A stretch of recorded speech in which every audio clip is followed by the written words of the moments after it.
What's going on, guys? This is the Flow State Podcast. I'm your host, Mateo Flow, sitting here with my co-host, Big Mace. What's up? Man, it's the third episode. We got some big news.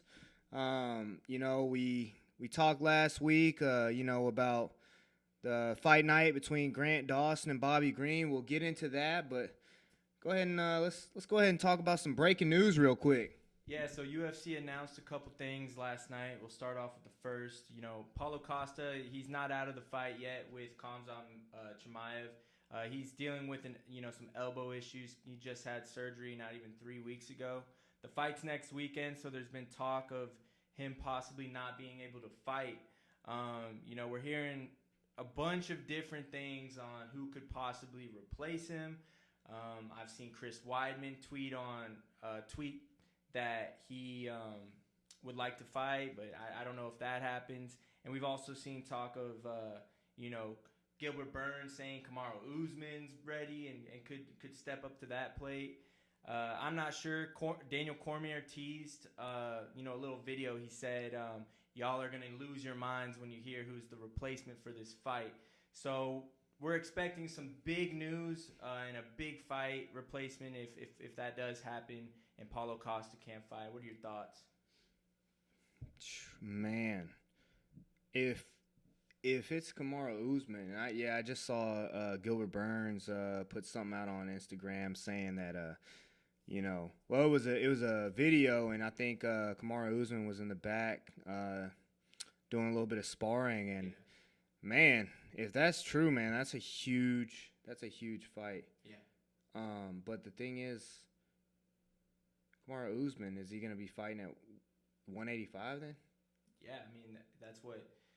unless it's a catch weight, because they're trying to... Kamaru obviously wouldn't have the time to, get ready for that. But I'm sure he walks around heavier than 170 as it begins with. So, yeah. That was just Gilbert teasing. Definitely. But, dude, I'm a little disappointed because I really wanted to see Paulo Costa versus Khamzat. I'm not a huge Paulo Costa fan. I like Khamzat a lot, and I think that when he fought Burns, that was a huge test. When he fought Gilbert Burns, that was a huge test for Khamzat, and I think fighting Paulo Costa is an even bigger test, and that would determine, okay, are you ready for a championship fight?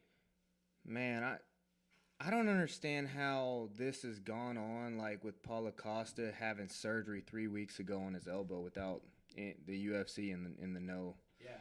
That's kind of strange to me. Yeah, a little concerning for sure. I saw pics of his elbow, and I don't know what he was thinking about. Why would you do that? Yeah, why? I don't know. That's pretty much have a compromised arm. Yeah, your elbow's very important. Yeah. But Paulo Costa's also tweeted out that he's still fighting and whatnot. So this is all, ongoing stuff, and we're going to figure it out. I'll tell you why I don't like it, that Paulo Costa's kind of trying to keep it going, is you're injured.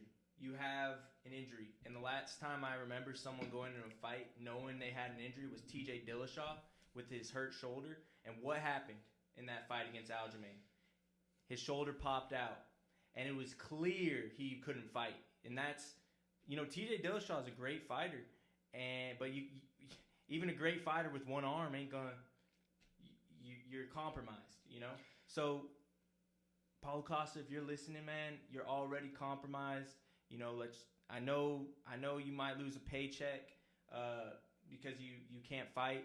But, man, I would sit this one out and let Khamzat, fight a replacement and heal up and come back maybe later in the year.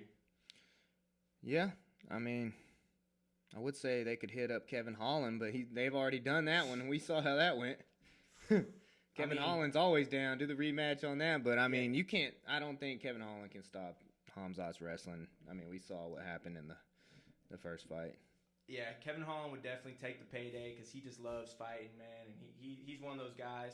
But yeah, he got mauled by Khamzat, and it was a short notice. It was a short notice because they had to do some switch arounds for that fight because Khamzat missed weight. Yeah. But I still, I think on an even playing ground, Khamzat still gets the best of him.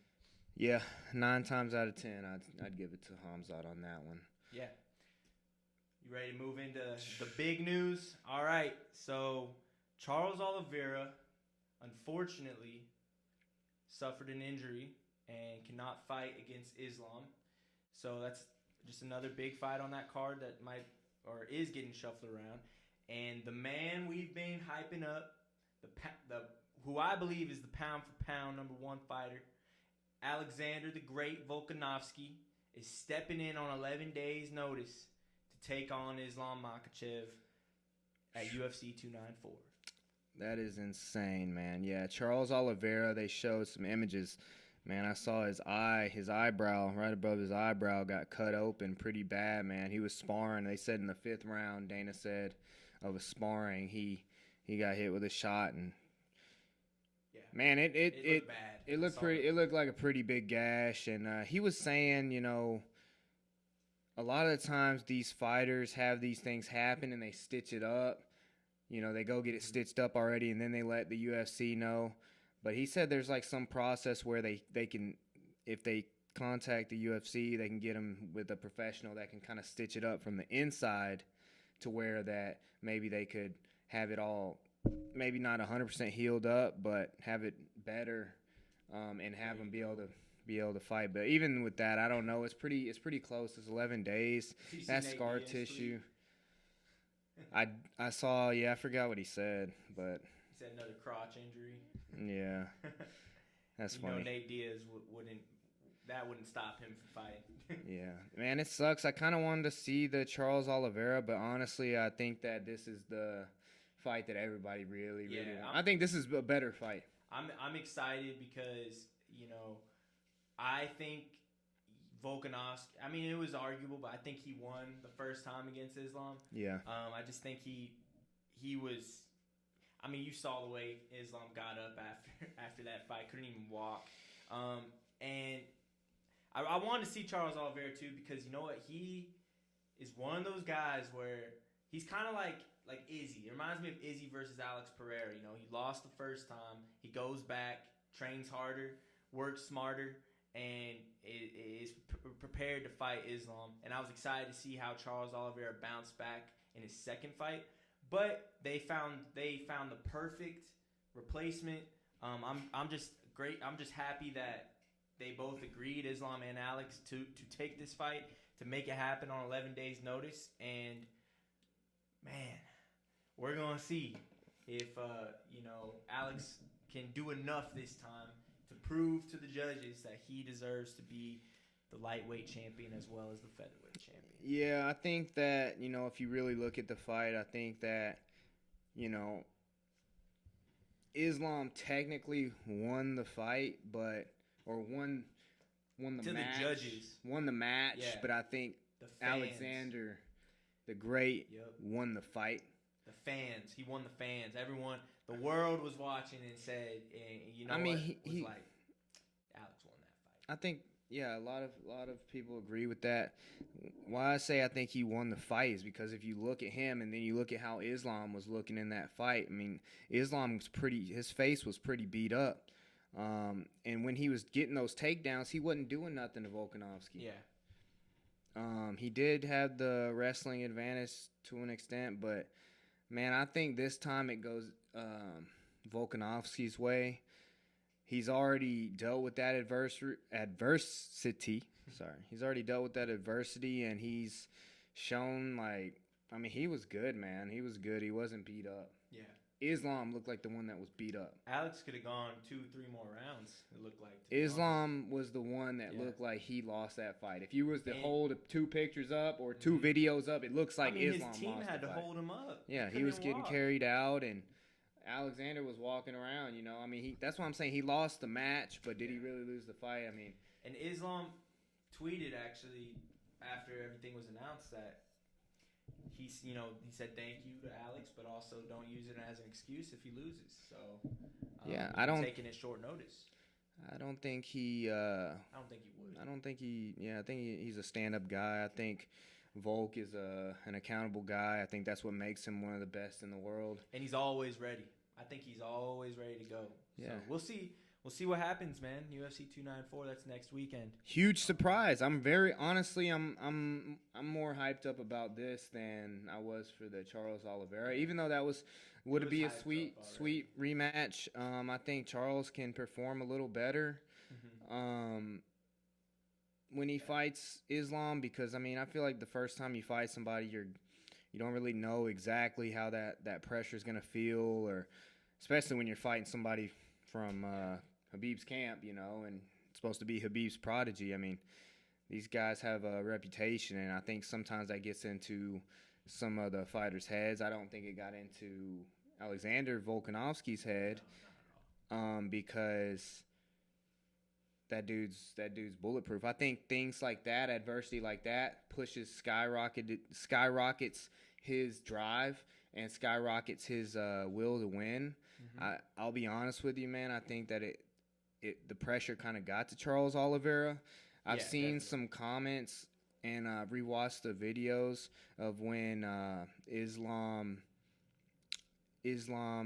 had that he was on top of him, and he was trying to sink in that head and arm triangle, and it looked like, some people had made comments that Charles didn't really fight it off. Here's why that is important, is because in the past, a lot of fighters have made comments about Charles quitting in the cage, and some people wondered if that ever leaves you. I think Justin Gaethje mentioned it. He said once you quit in the cage, that never leaves you. And could that be a factor in their next fight? I don't know. Here's my thing though, is you look at that fight, and it was a good fight up until he got knocked down. Charles Oliveira watches that film and goes, okay, I can't do what I always do. When I get knocked or rocked, I go to my back, because I know 9 times out of 10 these fighters don't want to go down with me. They don't want to go down and grapple and grapple and do jiu-jitsu with me. They don't. So you can't do that against Islam, and I think he knows that now. He would, if he does get rocked again, he would move differently, because you go down, you give your back up to Islam, he's going to choke you out. And he's been training with Khabib. That's not the key to winning for Charles Oliveira. But yeah, so Volkanovski's fighting Islam, UFC 294, which is interesting too, because he's supposed to fight Ilia Topuria in January, which is supposed to be a great fight. So he's got his work cut out for him for the rest of the year. He really does. Yeah. October 14th, I think, fights Islam, and January 20th. So, he's got time though to get ready for that as well. So he's going to be fighting for that lightweight belt, as well as fighting probably one of the best prospects he's fought in a while for that featherweight belt. I'll be honest, man. I think he's going to KO Islam on the feet within 3 rounds. Going with an Islam. Within 3 rounds. I think this, like I said, I think Alexander Volkanovski is built different. Yeah. And I think that that last fight built his confidence even more, because he knows, and we know. The fans are with him. They're behind him. So you're going Islam knockout, or Volkanovski knockout on Islam. I think Volk just unleashes that power on Islam and just I want to see it. KO. I will go with overhand KO. I'll go with Volkanovski as well, but by decision. I think it'll be by decision. I don't know if he gets that knockout, but we'll see. I think we both are riding that Alexander Volkanovski. He's the GOAT. I think we see Volk even sharper. I think that fight made him even sharper, even more aware of Islam's game plan. Now he's got film. And I think that he unleashes even more. And I think that he is going to just knock him unconscious within 3 rounds. I would love to see it. All right, well, staying in that lightweight division, last weekend we had I wouldn't say disappointment, but, we hyped up our boy Grant Dawson, man. Up and coming lightweight, that phenomenal grappling. Thought he was going to submit Bobby Green, but Bobby Green had other plans. You want to walk him through the details, buddy? Man, yeah, I still stand by Grant Dawson. I think the guy has a bright future. He's young. Absolutely. He's 30, I think. He's still young, man. Yeah. He's training in an American top team with Mike Brown and all those guys, man, where they breed champions. Yeah. And I think that guy still has a bright future. I did say Bobby Green's got pop in that punch. And he had some pop in that punch, man. We did say last week Saturday. He's got power's the last thing to go. It's the last thing to go. Is what they say. So Bobby Green TKO'd Grant Dawson in 33 seconds of the first round. And it didn't even look. It wasn't even a crazy. No, hit, Grant Dawson kind of lunged in, and I think had a shot going down the pipe, and he got caught before he could land his shot. Yeah. Excuse me, before he could land his shot. I think Bobby's a little bit sharper on the boxing tip, so I think he slipped a little bit and caught him, and he thought he knocked him out with the other hand, but he knocked him out with the other hand, so he was like confused. He was like, "What happened?" It's like one of those things where, a lot of fighters feel like they didn't even get into a fight because it was so fast, yeah, so easy. But that's the nature of it, that can happen. There's always that puncher's chance, and this is exactly why the UFC puts these up and coming young fighters against those gatekeeper veterans. It tests them, and even though it was a super quick fight, man, Bobby Green got that dub. Bobby Green's, not, I wouldn't say he's in his prime, but he's coming off a submission on Tony, 33-second knockout on a up and coming good fighter, and we got some conversation. There's a couple things that have been going around about who he fights next. He's saying he wants to fight Dan Hooker. Dan Hooker says, "I want to fight you too." Is that the fight to make for Bobby? I think that's a great fight for Bobby Green. I think Dan Hooker versus Bobby Green. I mean, we just saw Dan Hooker fight Jalen Turner. Yeah.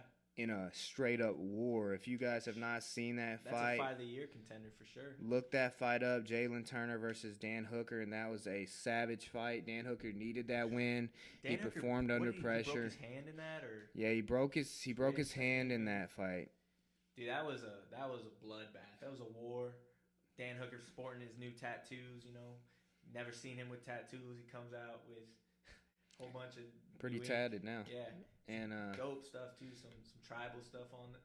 He got but yeah, I think Dan Hooker versus Bobby Green, that would be electric. In December, I think that's what we had to look forward to. I think that'll be a sweet, wonderful fight for the fans, fan fight. Grant Dawson was ranked number 10, and then he got put out by Bobby Green. So I think that's perfect for both Dan and Bobby, because whoever wins that fight doesn't necessarily fight for a title, but gets a shot at one of those, Dustin Poiriers or Justin Gaethje's or, Michael Chandler, all, those top lightweights that aren't the champs right now, but they're championship level fighters that if you beat one of those guys, all right, maybe we talk about giving you a shot, Yeah. So he was also talking about Max Holloway. I don't know if that happens. I heard in one of the post-fight interviews, he was saying that, Max Holloway has the most significant strikes in his division. Bobby Green's got the most significant strikes in his division. What about them two going to battle? They'd both be sitting there talking shit. Yeah, that would be another fan fight, man. That's why Bobby Green fights, man. He fights for the fans. He always says it. He says he don't give a damn, man. Win, lose, or draw. As long as he goes out there and entertains the fans, that's a win for him in his book. And, we appreciate those types of fighters because that's what makes the sport fun and interesting, He's a character. He's exciting to watch. He's exciting to watch, man, because shit and he backs up his shit talk too.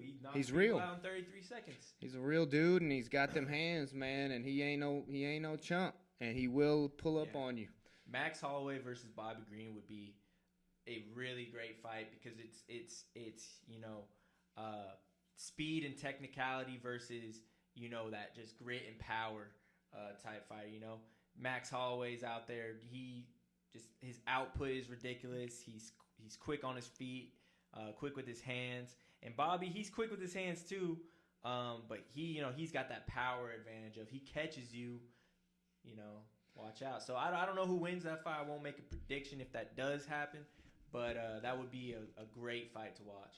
I gotta go Max Holloway, man. That's the guy. That's the guy right there. That's one of my favorite fighters too. He'd be the featherweight champion if it wasn't for Volkanovski. Man, that's 100% true. He would reign over that featherweight division. Dude, some interesting Bobby Green said on this podcast, the Jackson podcast. Man, he said that Sean Strickland and him used to train. I forget where it was. I think it was somewhere in California because Bobby Green is from Fontana and San Bernardino, and he said that Sean Strickland used to be like just a jiu-jitsu guy for the most part, and when he came and he started training with him and some other guy, he started adapting that Philly shell type of fighting. I didn't know that either. So that's pretty interesting, man. It makes sense though, because Bobby Green's got the same types of similar style. You know what I mean? And he said a little bit more profane. In a more profane way, but he said he fights like a hood dude, you know what I mean? And so that's where Deshaun got that from. Hey, Sean and Bobby, man, they both that's funny because they both kind of have that same character of, they say what they think. They don't care what anyone thinks about them, and they're always ready to fight. So and Bobby Green said he used to whoop his ass. Damn. That's impressive because Bobby Green's a little lighter than Sean. Yeah, for sure. I don't know. Who knows if it's real or not, but Yeah. It makes sense. So we'll see what happens with Bobby Green, man. He might fight Dan Hooker in December, or if that doesn't happen, maybe Max Holloway. Not sure. Another thing going on in that featherweight division, though, Brian Ortega possibly fighting Bryce Mitchell, or Bryce Mitchell wants to fight Brian Ortega, or... That's what the fans are calling for on the internet, man. These fans are calling for that, and I'm one of the fans because... I'm 100% behind that. Dude, can you guys imagine the grappling exchanges between Brian Ortega and Bryce Mitchell, man? Dude, Brian Ortega, that is next level, man. That is one of the closest times we have ever seen Volkanovski get finished. And he had him 2 or 3 times, too. Islam never got No. Volk as close as Brian Ortega had him when he had him in that guillotine, and it was a triangle too, huh? Guillotine and a triangle. T-City. And you know what's crazy too is Brian Ortega got his shit kicked out of him in that fight by Volkanovski, and he never stopped. He never stopped attacking. He kept trying to. It took 5 rounds, and they both could have probably gone another. Honestly, you look at that fight, Volk versus Islam. Islam was dead by the 5th round. Dude, Brian, that's one of my favorite fights. I gotta say top 3 that I've ever seen in my life. For sure. Especially because it's a championship fight, man. And you talk about Alexander Volkanovski being the pound for pound best. Brian Ortega had him on the ropes for a second there. So, dude, Volk was guzzling for air, literally. Yeah, I think that's the fight to make for Bryce Mitchell. Bryce Mitchell lost to Ilia Topuria. He's supposed to fight Alexander in December or January. So Bryce Mitchell just came off another win. He's in that top rank of featherweights now. If he beats Brian Ortega, I think he fights whoever wins, Volk versus Ilia. Either whether that's Volk for the title or that's the rematch with Ilia for the title. I think that is the fight to make, Bryce versus Brian, man.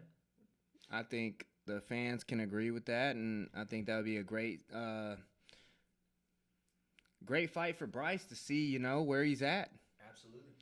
I think that he can win that fight if he fights his fight. I think he's got that dog in him, and I think that he can win that fight. It won't be an easy task, but it's something that... How many times do you think the control switches between Bryce and Brian if they fight on the ground? They go back and forth. I don't know, man, because Brian Ortega has some of the most functional jiu-jitsu in the game. Him, Charles Oliveira. Off their back, is just insane. The best jiu-jitsu guys in the UFC right now, I think, are Charles Oliveira, Brian Ortega, Paul Craig, I'm sure we're missing someone. Bryce Mitchell's got, really good grappling. Yeah. But yeah. We've never really seen Bryce off, like, we've seen him more on top than we have, like, on the bottom trying to either get a submission or get out of it. So I would. I think it would be real for all the jiu-jitsu guys and gals out there. I think it'd be a really sweet fight to watch. Absolutely. On the feet, I think T-City destroys Bryce. Unfortunately, I love Bryce and T-City to death, but I think T-City really has that advantage on the feet. Yeah, we talked about that though. Bryce needs to work on his stand-up, man. Whether that's moving gyms or whatnot, but he needs to figure that out if he wants to be a championship level fighter for sure. So, in other news, Conor McGregor has re-entered the USADA pool. He submitted the paperwork. Dana said that he is not officially in USADA pool yet. He said he submitted the paperwork, and it should likely be by this week that he is. Well, he tweeted next week. He tweeted an image of email he got that says, "Dear Conor," it's from USADA. It says, "Dear Conor, we want to welcome you back to the USADA pool." Yada yada yada. So, well, essentially, he's in. Yeah. Either way, he's back, and man, it's been the max back. The max back, baby. It's been a long time. Yeah, and he got to dust them boots off. Why do you think it's been so long that he waited to re-enter? I think it is because he's been doing them injectables in that ass. I think he been doing them injectables in that culo, and I think he been doctoring up that leg. Yeah. Do you think it's more for his athletic ability or because he's recovering from that leg injury? Look, man, I think it's for his leg. I think he did it for his leg. I think that's the only reason he did it. I think a lot of fighters in his position would probably do it if they were Conor McGregor. That was a brutal leg injury. Brutal leg injury. I'm not here to judge. I don't know if it's going to help him or not. That's up to scientists. I think, Well, he's got a titanium rod in his leg now. Does that make his leg stronger, or does that... He said titanium beats steel, Mike. Titanium beats steel. Does titanium beat steel? Huh? Let us know. Oh, yeah, iron. Iron. Isn't titanium steel? I don't know. It don't matter. He's just talking shit. Yeah. And Conor's back, man. He's back and he's bigger. I wonder if that makes his leg, having that in there, makes it less flexible or his movement less fluid, I guess. I think the best that I think I ever saw Conor McGregor was when he was in featherweight at 145. This guy, man, this guy legitimately moved like Bruce Lee. Like that's like that fighting style is so cool to me to watch. Like, it's so interesting. It's such a entertaining. He's throwing kicks all the time. All these capoeira type of kicks, all these different types of like taekwondo types of kicks, and that's what really drew me to Conor. I feel like he has lost that in his last few fights. Like, we don't see him throwing so many kicks anymore. Yeah, I think that he really is. He really likes the boxing aspect and stuff like that, and I think there's nothing wrong with that. But in MMA, I think that you should utilize all your tools, and if you got those types of tools, I think you would be a fool not to use them. And I think Conor McGregor, we can see him implementing a lot of that more. I hope he learned from his losses with Dustin Poirier, and I think we got a fight on our hands. Michael Chandler's been out for a little bit waiting on Conor, but said he will wait instead of taking another fight. Yeah, and now Conor's in the pool, so I mean, he's got one guy to focus on. What can Michael Chandler do with it? Guys, who do you think is going to win that fight? Is it Michael Chandler or is it Conor McGregor? You guys got to let us know. Yeah. What's your prediction? You know, I like Michael Chandler. I like Conor McGregor. Here's the thing. Conor, who has he lost to? Khabib. I'm talking in the last 3 years, right? Yep. He's lost to Khabib. He's lost in Dustin Poirier. Who else has he lost? He's taken 2 losses to Dustin, Habib. Those are the 3 losses, right? In the last 2 to Dustin, 1 to Khabib. He hasn't lost to nobody else. And the reason I'm saying this is I like Michael Chandler. I think he's a great fighter. I'm excited for this fight, but Michael Chandler is that, in my opinion, is just this guy that he can't beat those elite fighters. He's a guy that he can't beat Justin Gaethje. He can't beat Islam. He can't beat Dustin Poirier. Since he's entered the UFC, he beat Dan Hooker and Tony Ferguson. He was the guy that kind of started Tony Ferguson's downfall, honestly, because he put a foot in his mouth. But everyone talks shit about Conor. Conor's still young. He suffered a brutal injury to Dustin Poirier. The same type of shit that put Chris Weidman out for so long. Yeah. And Chris Weidman just took a loss to Brad Tavares, and we just saw... He wasn't bad. It didn't look bad. I mean, we just saw Chris Weidman fight. He didn't look bad, but I don't think he looked like the old Chris Weidman. He didn't have the confidence. But Chris Weidman is also... I think he's 40, That just made me think right there, man. Is that what we're going to see with Conor? So, my prediction, man... The game goes on. I know. The game goes on. But Michael Chandler, he's been out for a while now.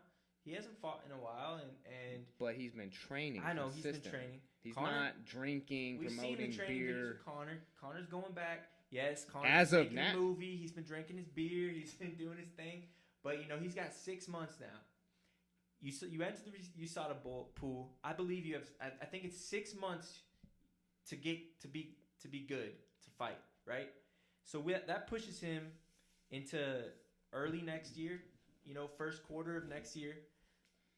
I think Conor, if he buckles down and he takes this next 6 months to train hard, get his mind right, I think he is that type of fighter that can compete with the likes of Justin Gaethje, Dustin Poirier, all these guys.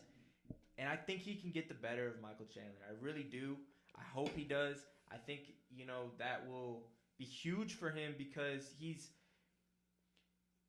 losing respect of his fans. And I don't want to say that, but it's the truth. People talk about him now like he's washed up and he's losing fights. Well, it's not, it's not just because of he's losing fights, man. It's why is he losing these fights? I mean, Habib even said it.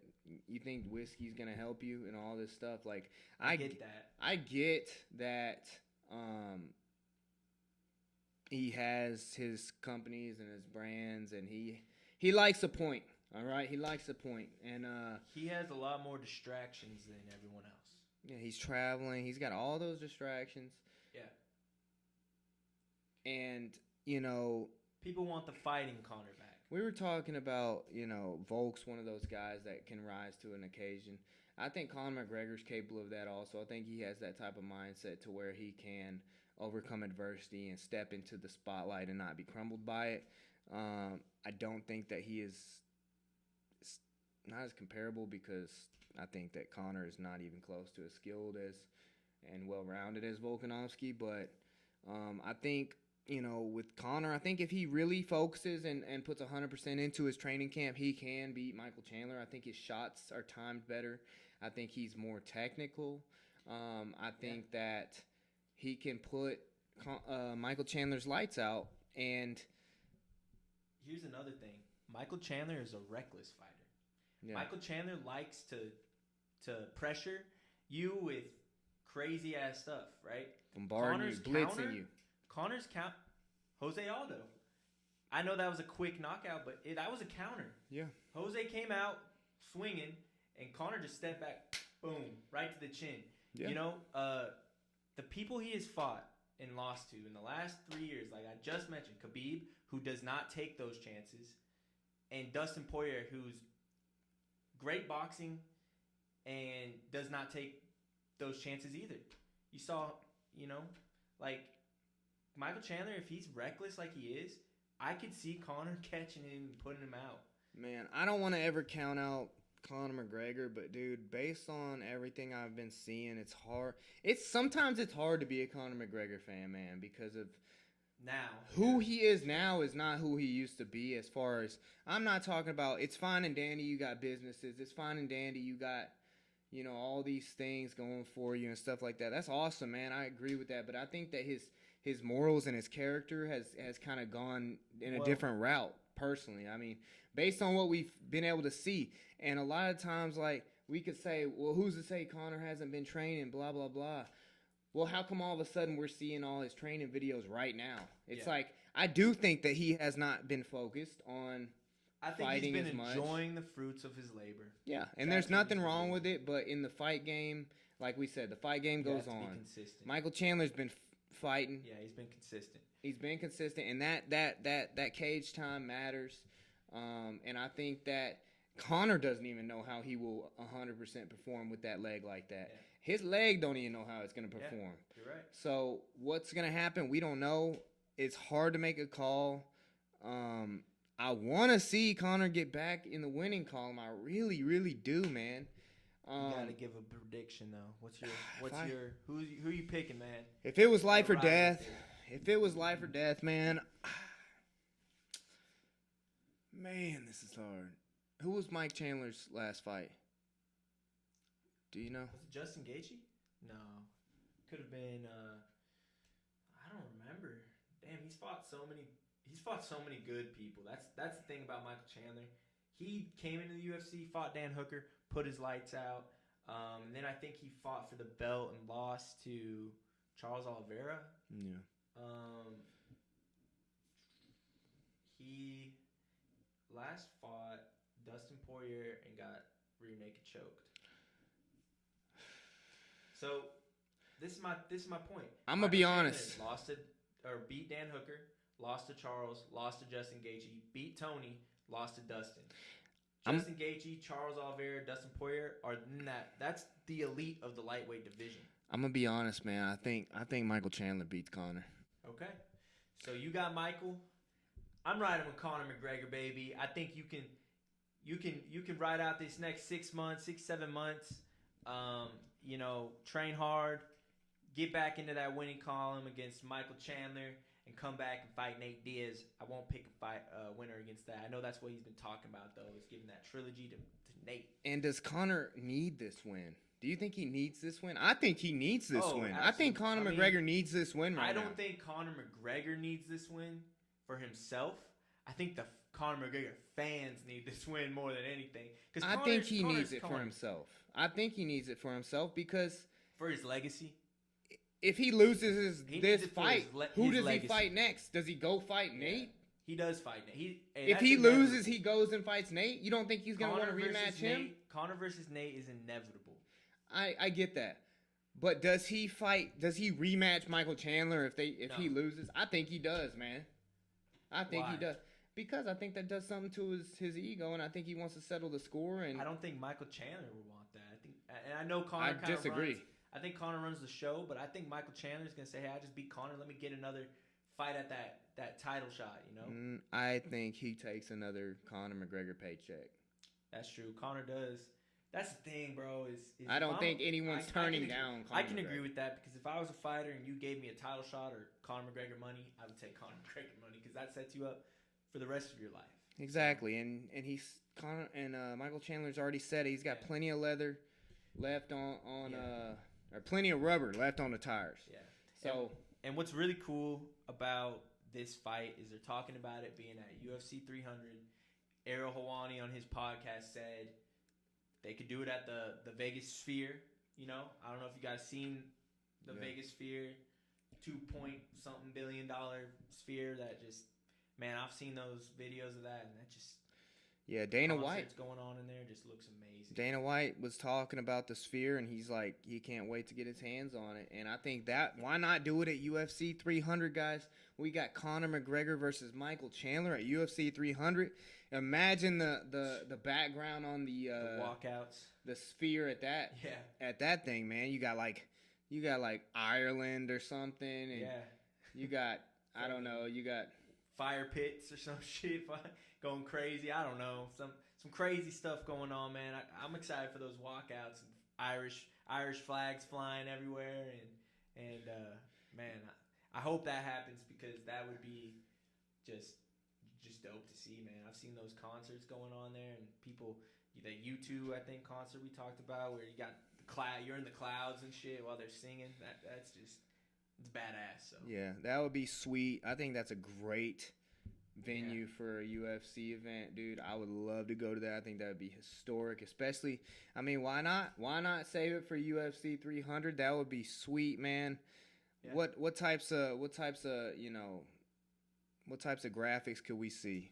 Yeah. Let us know. I mean, I guess we will see if it makes it happen, But another Irish fighter that we're really heavy on. He's been training with Leon Edwards, Ian Gary. Ian Gary, man. Ian Gary's middleweight champ. Ian Gary's been in Birmingham, England, training with Leon Edwards, man. That's pretty sweet. We just saw him a couple months ago. Ian Gary was out there training with Charles Oliveira and his team.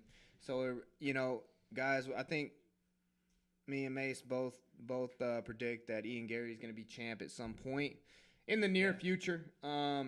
Without a doubt, honestly, I think he's one of the best strikers in the UFC. I think he's got the will to learn. I think he's got the it factor, man. And I think he's one of those guys that is he's not just playing a character. He is the character, And what you put into anything is what you're going to get out of it. He's been traveling to Brazil, training with Charles. He's been with Leon, working on his striking in England. Like, this dude's a problem, man. He was working on, he's working on his grappling. I think he's a purple belt. And you said you think he's the best striker. He's one of the best strikers in the UFC. I do think he's one of the best strikers in the UFC. I agree. You think Ian Gary's one of the best strikers in the UFC? I agree, man. Look, he puts people's lights out, and there's not much people can do. There's not much fighters that we've seen be able to weather that storm. And now, we've already known he can go to the ground. He's done that already, and now he's just improving that game with Charles. I think it is inevitable. I'm putting all my money on Ian Gary being the middleweight champ at some point in the near future. 100%. So, yeah. I don't think many people argue with that. I don't think so either. Man, we got a lot of upcoming things that are in the works. Speaking of those European boys, again, Tom Aspinall talking about fighting Sergey Pavlovich. That whole heavyweight division, we got John Jones and Stipe. Tom Aspinall is another guy we think that's going to be the champ, man. He's another be the champ. That's another prediction we both agree on. We think that Tom Aspinall is that guy, man. I think he moves incredible for a heavyweight. He's a Brazilian Jiu-Jitsu black belt, which is huge for heavyweights. A lot of heavyweights are known not to have great jiu-jitsu. He's the fastest heavyweight I've ever seen. His hands are crazy. Speaking of hands, he's training with Tyson Fury, the heavyweight boxing champ, who's got a bout coming up with Francis Ngannou. Dude, this guy has it all, man. Tom Aspinall is so well-rounded, and he's saying that, Sergey Pavlovich is the most exciting fight right now in the heavyweight division for him. He absolutely is. That's the fight to make, Tom versus Sergey. And this heavyweight division has me excited because you have John Jones versus Stipe coming up, right? Yeah. I think regardless of win or lose for both those guys, they retire. I think John Jones beats Stipe, obviously. John said he's going to retire. I think Stipe retires too. Stipe is up there in age, and John's he's I think John knows what's coming. Tom Aspinall and Sergey Pavlovich are the fighters to beat in that division right now. I think they are the best of the best in that division. And whoever wins that fight, I think it'll be Tom. But if not, if it's Sergey, whoever wins that fight will be the champion. Yeah, I'll be honest. I think Tom's gonna win. I don't. And what else is exciting about that heavyweight division? Derek Lewis. Derek Lewis just had a huge flying knee. Guess who he's fighting? Jalton Almeida, another up-and-coming heavyweight that I'll tell you, he's a phenomenal fighter. The cool thing about that fight that I think is kind of hilarious is Jalton Almeida is a very good jiu-jitsu artist. But Derek Lewis don't believe in jiu-jitsu. So how's that going to go? You know, Derek going... Because that guy, Almeida holds people down. But Derek just gets up. He said, just get up. Just stand up. Yeah, just stand up, so, Derek. That's going on in Brazil. I'm excited to see that. I'm a huge Derek Lewis fan. I want to see Derek Lewis win. I want to see Derek Lewis come up, win, and... Drop his britches again. Drop his britches. Keep dropping them britches. Yeah, that and, Ty's still up in that heavyweight. Ty's been taking some beatings, unfortunately, but I believe in Ty, man. I want him to recollect himself and, hopefully get a good fight coming soon and win it. That's what I'm saying, man. I mean, Volkov. Oh, Sergey Volkov. Well, what I'm saying is, I think Ty needs to work on his grappling, man. His jiu-jitsu, his wrestling defense, I think that's something he has to work on in order to get to that next level. And I know he has been working on that. I love Tai Tuivasa to death, man. He's one of my top 5 favorite fighters. FTA, that's the guy right there, man. He's one of the funniest guys ever. And dude, I think he has to work on some of his jiu-jitsu and some of his wrestling and grappling and stuff in order to be able to beat these Tom Aspinalls and stuff. You can't have that huge gap, man. Like, the problem with Ty is, and it worked for him for a while there, was he makes fights dirty. He gets in there and makes them dirty. Yeah. But these guys that he's been fighting recently don't let that happen. And that's where you go, okay, my recipe for success is not working anymore. I need to recollect myself and work on my game plan because, I get it. He's a banger from Western Sydney, man. Like, I get it. That's what you want to do. But you got to start thinking about, okay, I need longevity in this game. So I think, yeah, you're absolutely right. He needs to start rounding himself a little bit more, Yeah. Maybe a little better conditioning. Yeah. He looked pretty gassed in that fight. I mean, I think, granted, Volkov looked gassed as well. Yeah. But he got finished with an Ezekiel choke, and I mean that type of choke's not super high level, honestly, man. Like, that's I don't want to. He gave up, man. I think he was tired as hell. I think Ty tapped. He was tired. Not because he was out, but because he didn't want. He was tired. He was exhausted. Gassed. Not because he was really hurting. He needs to take some tips from Derek. I mean, Derek Lewis came in his last fight with abs, man. I've never seen Derek Lewis with that. He had that Black Beast beer belly, man. Go work with Derek Lewis, see what he's cooking up, man, because he came in with a 6-pack his last fight, and I was like, all right, Derek, you're getting better now. Let's do it. Yeah. Flying knee, 10-second knockout. I don't think it's the end for Ty, man. I love watching Ty fight. He's fun as hell, but it is better when your guys win. But that heavyweight division's only getting better. Exactly. So at this point, man, even these heavyweights, man, you can't even lack in anything. You can't lack in anything in any division at this point because MMA has evolved so much, man. It evolves every year. That's why I'm saying, man, these guys that, come back after such a long time, it's different, bro. Like, everything changes so quick, man. These people are so good. These athletes, they're athletes now. They're not These just coaches, fighters. These coaches are so good. Everything's You know, evolved. the coaching of the game planning. You know, fight game planning has evolved, man. 100%. And that's it's a beautiful thing, man. It's a beautiful thing, man. Another thing that's happening this weekend, we got Dylan Dennis versus Logan Paul. His prediction. Connor says Dylan's gonna win that shit. So we'll see. Man, what do you think? What do you think's gonna happen in that fight? Man, look, Dylan Dennis Dylan Dennis has such a small sample size in Bellator, and he's a phenomenal grappler. He is he's got cardio for days. It's a 10-round fight.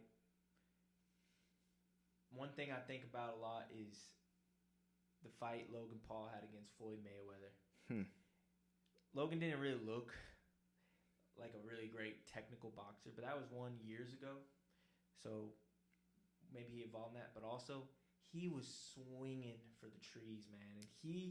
And it's Floyd Mayweather, so he wasn't, landing really anything, but Dylan Dennis ain't Floyd Mayweather. And those punches, even though they weren't landing, they were hitting Floyd, but they weren't, really doing damage because Floyd had his guard up. They were moving Floyd. He was rocking back and forth because Logan's big, bro. He's got power. He's huge, I think Dylan Dennis is going to get knocked out, man. I think Logan Paul is going to catch him. Unfortunately, because Dylan Dennis ain't a boxer, man. My brain's all over the place with this fight, man. I don't even know, dude. I think Logan looks terrible when he boxes. He does. He's not a boxer. He looks terrible. It looks awkward. He does this. He swings like. Jake is so much better than Logan. Because Jake puts time in. And that's another thing. Logan hasn't been focused on boxing. Logan's been in the WWE. Dylan Dennis, I think, is smaller than Logan. So that's one thing that Logan will have the advantage on, the weight. They're fighting at 200 pounds. Yeah, and that's not what Dylan Dennis normally fights when he fights MMA at 170. I think he's 6 foot, and he fights at 170. You would think Dylan Dennis should win, but it's hard to say, man. You think about Ben Askren versus Jake Paul, and I know Ben Askren showed up looking like he'd been eating potato chips on the couch for 6 months. That was the worst that was one of the worst looking. Yeah. But Dylan is not a striker, man. He's shown great MMA because he's a black belt. He's a phenomenal jiu-jitsu phenomenal grappler. But dude, I just have the feeling, Logan Paul has stacked all the cards in his favor. He's running the show, his promotion, he's got all of his fingers and everything. I just have the feeling it's going to be the same thing as Ben Askren versus Jake Paul, just Dylan Dennis getting knocked out. Which I don't want to see. If Dylan Dennis does win, I think it goes to decision win because he's going to, Logan's going to gas out. And Dylan won't gas out. He's got the great cardio. But man, I just don't think. I think if Logan catches him, it's done. I'll be honest, man. I don't want this, but I think Logan Paul wins via TKO of wild redneck swings. What's interesting though, and I don't think this happens because I think Dylan just wants the paycheck. The one thing I can say about the Paul brothers is they make money. People watch their shit and pay for it. The one thing that's interesting though is Mike Perry still saying that he said from his camp that everyone's saying that Dylan's gonna back out and Mike Perry's jumping in. Mike Perry said he's ready and that it's gonna happen. You know, Logan Paul does not want problems with Mike Perry, Absolutely bro. not. Mike Perry will kill Logan Paul. if Dylan does not fight and Mike Perry steps in, I would say Mike Perry puts Logan out in under 4 rounds. I agree. Yeah, that is Honestly, I kind of want to watch that more. I would rather see Mike Perry. I do want to Logan watch that Paul more. than Dylan versus Logan Paul. It's not that I don't like Dylan. It's just that I don't think Dylan is. I just don't think this matchup really is even. It's not fair. It's not in his favor. So Dylan has some knee injuries. That's why he hasn't fought in like 3.5 years. But he's saying he wants to go to the UFC after this fight. How do you think Dylan Dennis fares in the UFC at 170? Man, I wonder if he. So I'll say this first. I wonder if he could drop to 155. I don't know because I don't know his. I think he would have a better shot at 155 than 170 in the UFC. Yeah. Because that 170 division, man, just seems so stacked with big dudes that can either put your lights out or choke you out. I think he can. I think his jiu-jitsu is good enough to grapple with anyone. Dude, he said he could beat John Jones In jiu-jitsu or in MMA? in a fight. He said he would leg lock John Jones so quick. I don't think Dylan Dennis would ever actually step to the plate if John Jones got serious and said, "Fight me." And I love you, Dylan, man. I think you're hilarious. You know, I think Dylan's fucking hilarious. I think he has a great recipe for entertainment. You know, he gets into people's heads, and he can back. You know, in a street fight, he whoops Logan Paul's ass for sure. But I have not seen enough of his striking to say that he, one, would beat Logan, or two, would even fare well in that 170 division. I'm more excited to see what he can do in the UFC than I am with this Absolutely. boxing fight. I want to see what he can actually do against some real How do you killers think he in the UFC. fares in 170? Well, if division? it's 170, I mean, he's a star already. So who do you think they'd give Dylan Dennis?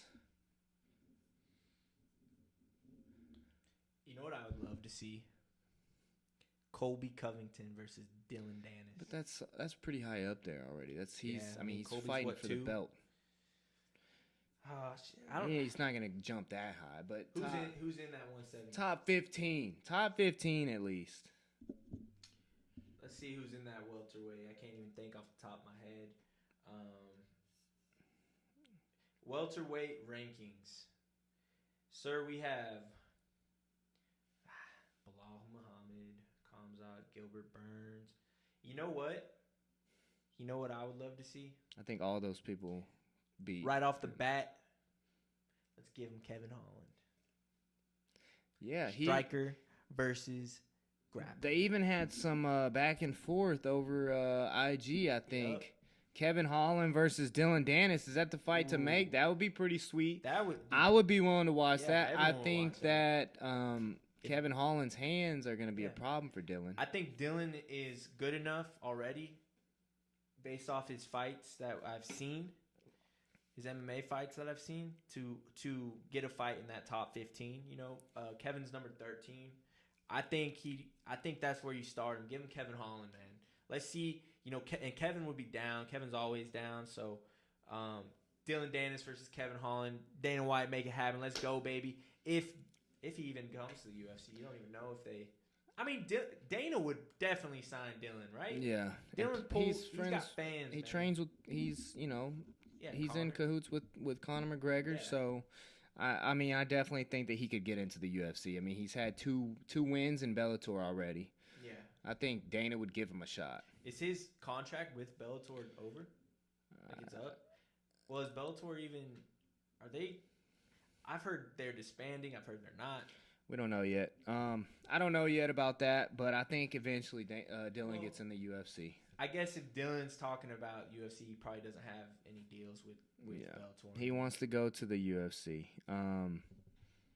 So who do you guys think Dylan Dennis should fight in the first his first UFC fight? I think Kevin Holland. That'd be perfect. Kevin Holland's down. If Dylan's down, if Dylan's about that life, let's see. Let's see. That?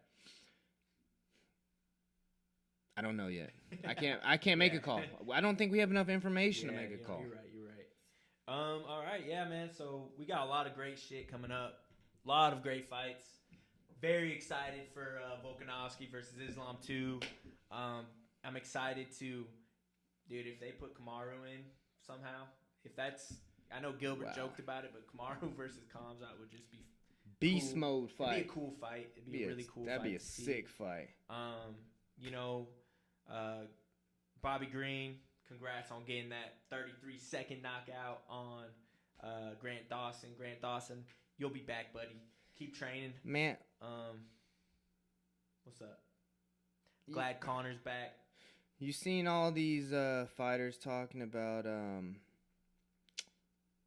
that dude Bradley Martin, the bodybuilder, saying who wins in street fights? Who you think wins in a street fight? Chito Vera or Bradley Martin? Because Chito Vera was on his podcast a couple weeks ago. Listen to me.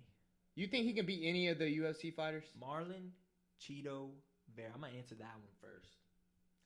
Marlon Chito Vera is one of my favorite fighters. He's one of my favorite fighters. Let me tell you something. There's not many fighters that I would say this about. Marlon Chito Vera is a killer.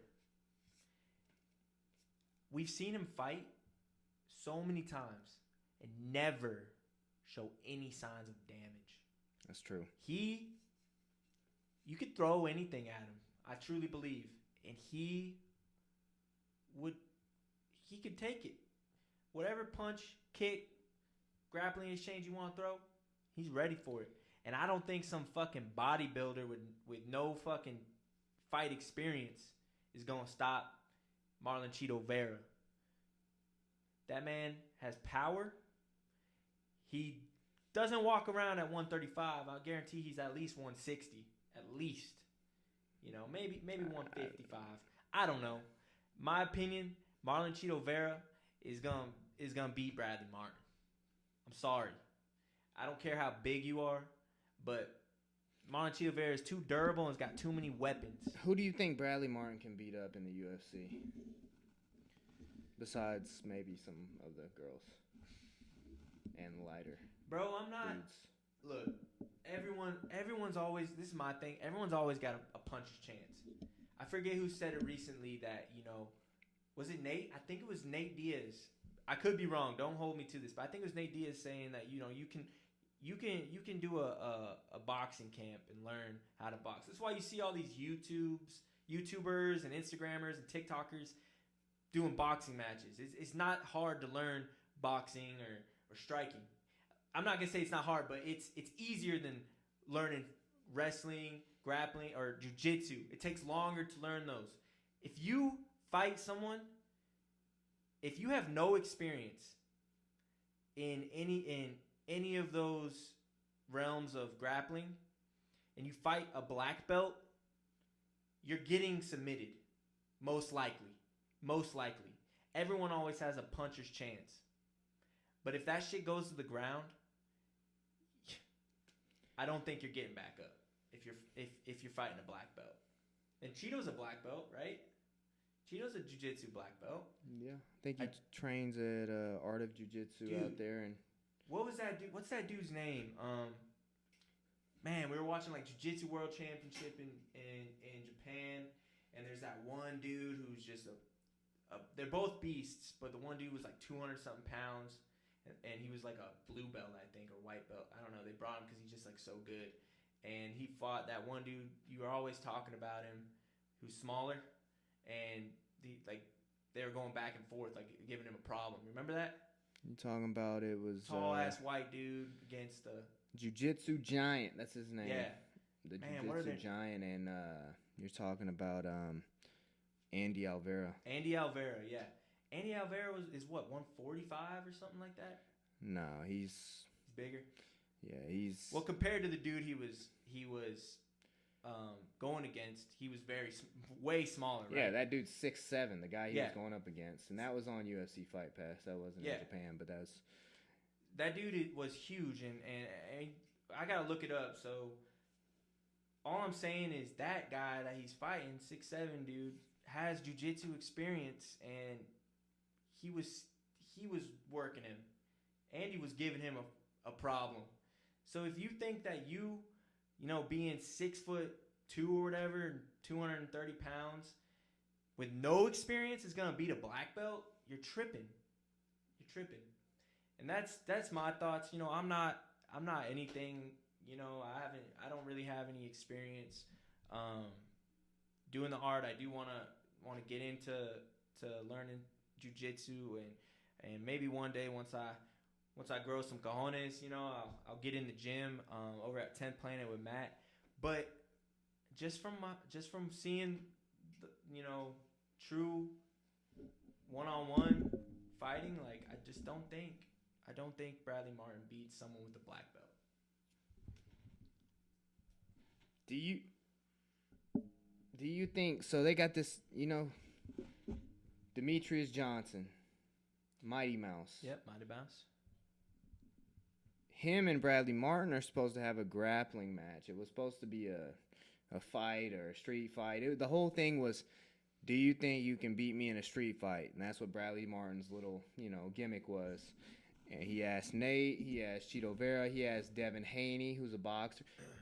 Wait a second. Do you think Devin Haney could beat up? You know Devin Haney, the boxer. He fights at like 150 or something. And do you think he could beat up Bradley in a street fight? In a street fight. You're talking about a world champion boxer. Yes, but against someone that walks around like probably like 150 or 160 or I don't even know what weight he is, but I think he was saying he was like 155 when he asked him or something. Let me explain something that I believe is really true. I played football my whole life. When you play football consistently for years, your body grows, its muscle memory grows used to taking those hits. It's the same thing in fighting. Your muscles, your bones are stronger and more resistant to taking a hit. That's why you see people in boxing and the UFC take a overhand or a big crazy ass hit and they keep fighting. Bradley Martin, to my knowledge, does not have that muscle memory. I think Devin Haney could punch him in his stomach, and that would instantly take all the air out of Bradley Martin's. One punch to the liver, one punch to the ribs. Yeah, but what if damage. But what if he's in a small room like this and he grabs a hold of you? And you think if they're in a small room like this, you think Devin Haney wins? I think Bradley Martin grabs a hold of him eventually and slams him and wins. Okay. I got to give it to Bradley Martin on that one. Because Devin Haney has no grappling experience. He has no grappling experience. That's a great point. If you're sitting here, you only got so much room to move around. Yeah, I think he'll hit him a few times, but I think Bradley Martin can shell up. He's so big, dude. His arms are so big. He can just cover his face, flex his stomach up as much as he wants, and just try to tackle him into the corner, dude. And once he's on top of him, dude, he's 260-something pounds.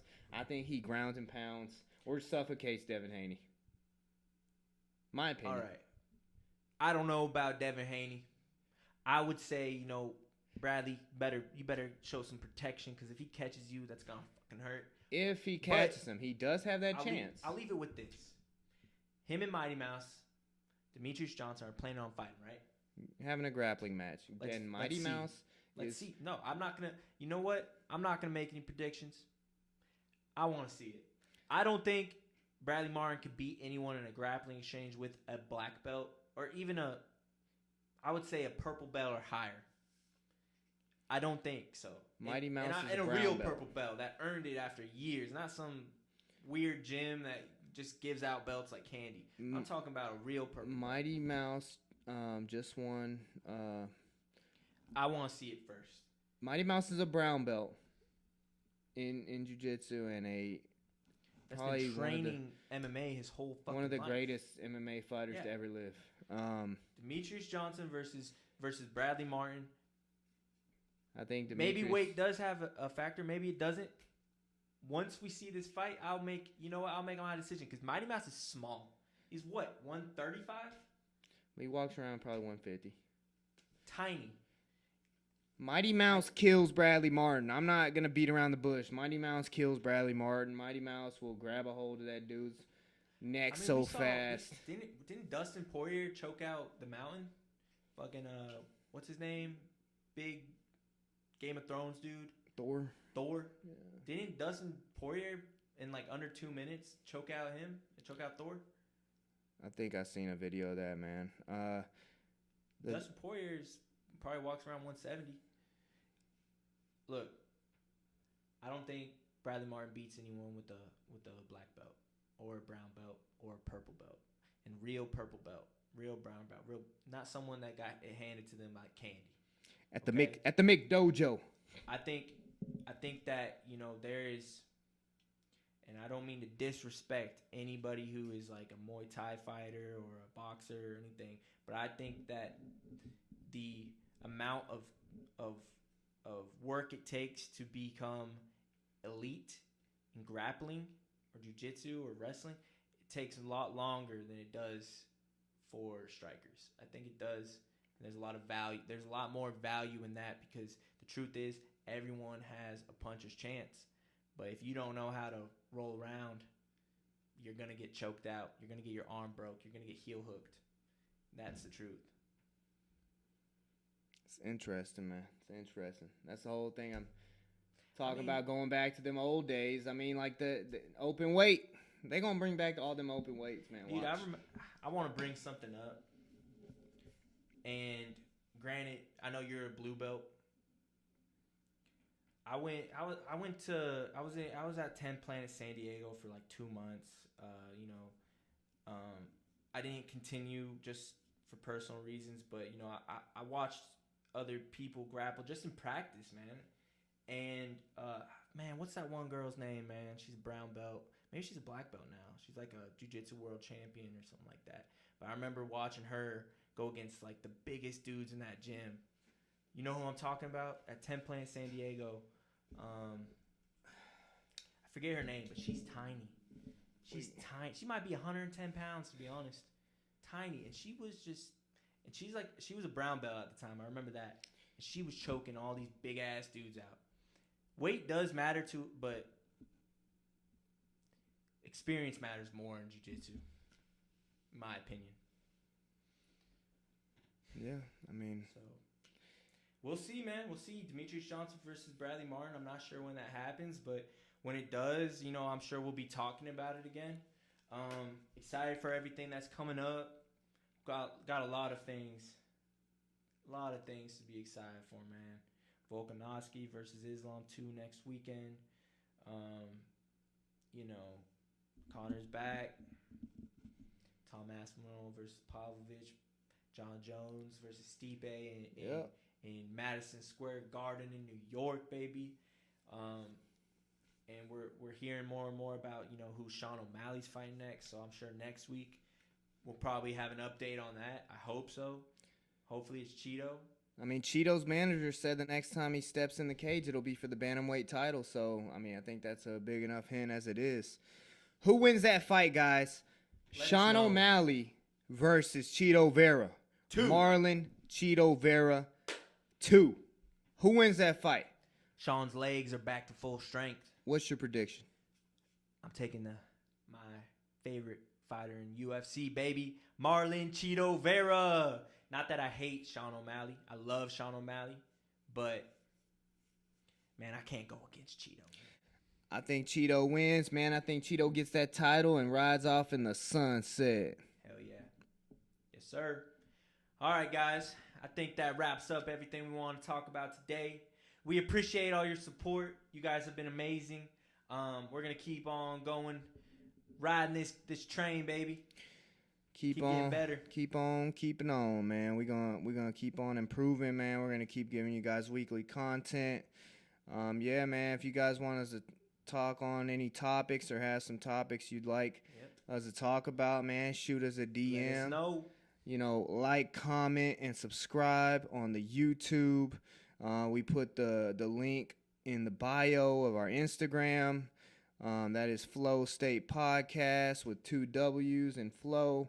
Yeah, man, it's a beautiful time right now in the UFC and in fighting in general. And you know, thank you for all the support, all the continued support.